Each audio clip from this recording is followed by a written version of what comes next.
Pasca ditetapkan sebagai tersangka kasus dugaan pembunuhan dan penipuan dengan motif penggandaan uang, Dimas Kanjeng taat pribadi akhirnya kemarin digiring polisi untuk menjalani rekonstruksi.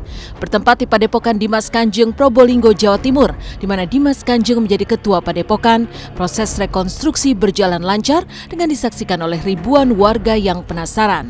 Namun apa yang membuat Dimas Kanjeng dibawa ke TKP dengan menggunakan kendaraan barakuda? Benarkah kepolisian pun sampai menurunkan lebih dari 500 personil untuk mengawal proses rekonstruksi? Mungkinkah untuk mengantisipasi perlawanan dari pendukung setia Dimas Kanjeng? Inilah heboh proses rekonstruksi Ketua Padepokan Dimas Kanjeng yang disaksikan ribuan warga Probolinggo, Jawa Timur siang kemarin.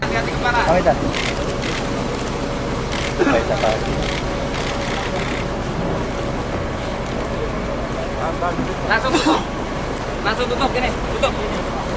Siap.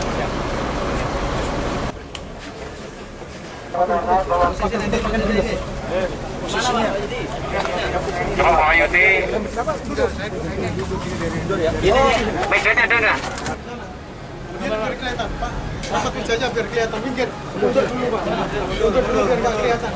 Hari ini ada 5 tersangka, kemudian dengan 4 orang DPO, ya, para pengganti, dan beberapa saksi yang lain. Ada beberapa tempat tadi sudah kita lihat, ada mulai dari awal, ya, awal perencanaan, kemudian ada saat pelaksanaan dan saat pengakhiran ada semua di sini. Ada berapa total, Dan? Agak ulangnya, Dan? Berapa adegan? Belum ada. Nyaksiin sih rekonstruksinya Dimas Kanjeng itu ya, yang sampai ada 500 berapa polisi gitu ya. Iya sih, itu kayak ketat banget ya. Kita sih tadi satu ruangan. Kita satu ruangan sih, pada nonton semua di berita. Penasaran gitu. Ya? Lumayan penasaran sih. Awalnya kan kayak bingung pertama ngeliat dari videonya dia kan yang bisa ngadain duit, terus diwawancara salah satu orang katanya bilang memang ada pengadaan uang gitu-gitu kan.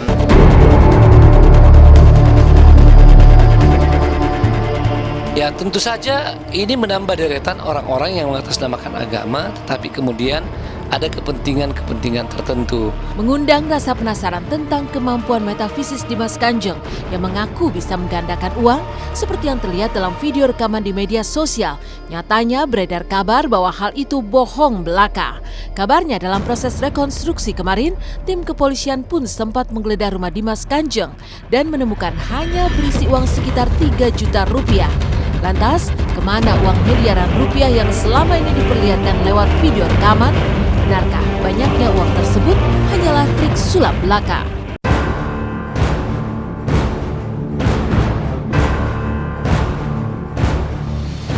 Bukan nantang ya, tapi membuktikan atau memperagakan lah dengan izin Allah ya, kan izin Allah kan, apa yang biasa tidak santri-santri.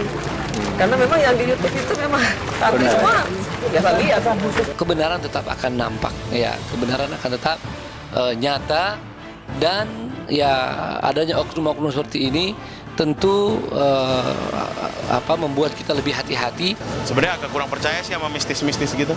Kan kalau dari videonya bisa langsung gitu, mungkin agak bingung juga sih triknya gimana. Manipulasi mata cuy. Iya, bisa efek kamera, tapi itu kan belum ada buktinya. Katanya uangnya dari roh lah, dari jin lah katanya. Terus nanti datangnya uang itu dari kotak itu setelah dibuka pas malam suro lah, apa-apa Jumat Kliwon lah, kayak gitu-gitu, nggak paham juga ya. Cuma ya menurut aku gini, aneh aja sih Mbak, itu sepatutnya nggak harus dipercaya. Kita tuh harusnya kerja ya, cari uang ya dengan hal-hal yang normal-normal aja lah gitu. Yang kayak begitu kan musyrik juga ya.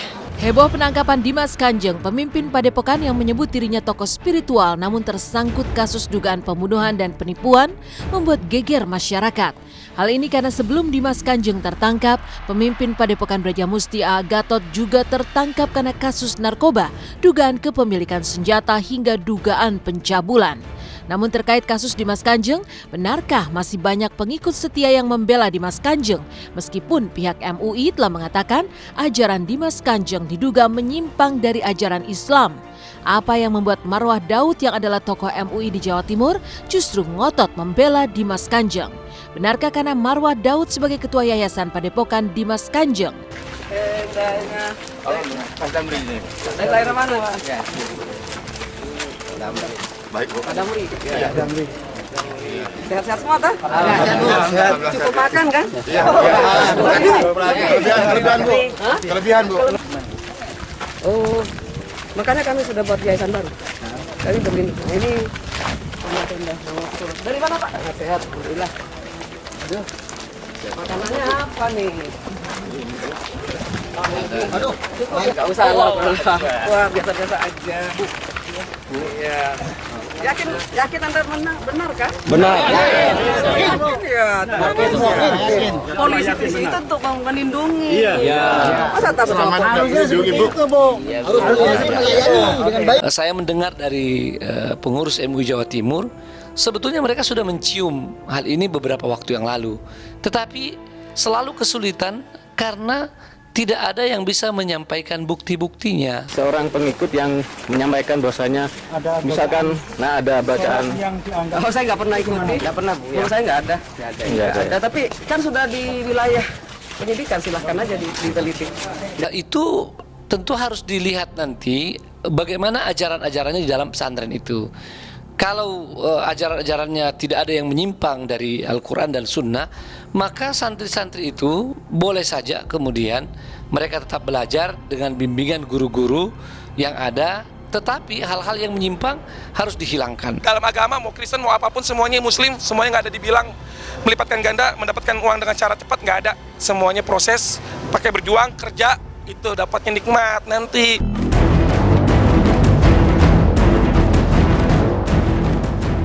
Meninggalkan kasus Dimas Kanjeng yang menggegerkan masyarakat, seperti apa heboh kasus Mario Teguh versus Kiswinar yang tak kunjung selesai.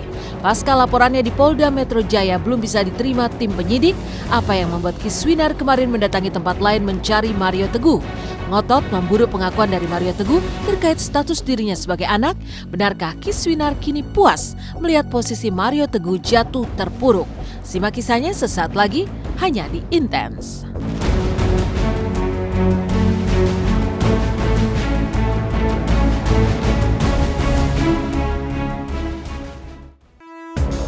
Selamat pagi pemirsa, kembali lagi bersama saya Anissa Aziza. Meninggalkan geger kasus Dimas Kanjeng, inilah kasus yang tak kalah heboh dan menyita perhatian masyarakat. Pasca Urung melaporkan Mario Teguh ke polisi minggu lalu, Kiswinar bersama pengacaranya kemarin mendatangi tempat lain demi mengejar pengakuan sang motivator. Lalu bagaimana Kiswinar melihat kondisi Mario Teguh yang kini terpuruk dan memutuskan berhenti jadi motivator? Benarkah laporan Kiswinar ke polisi minggu lalu ternyata ditolak?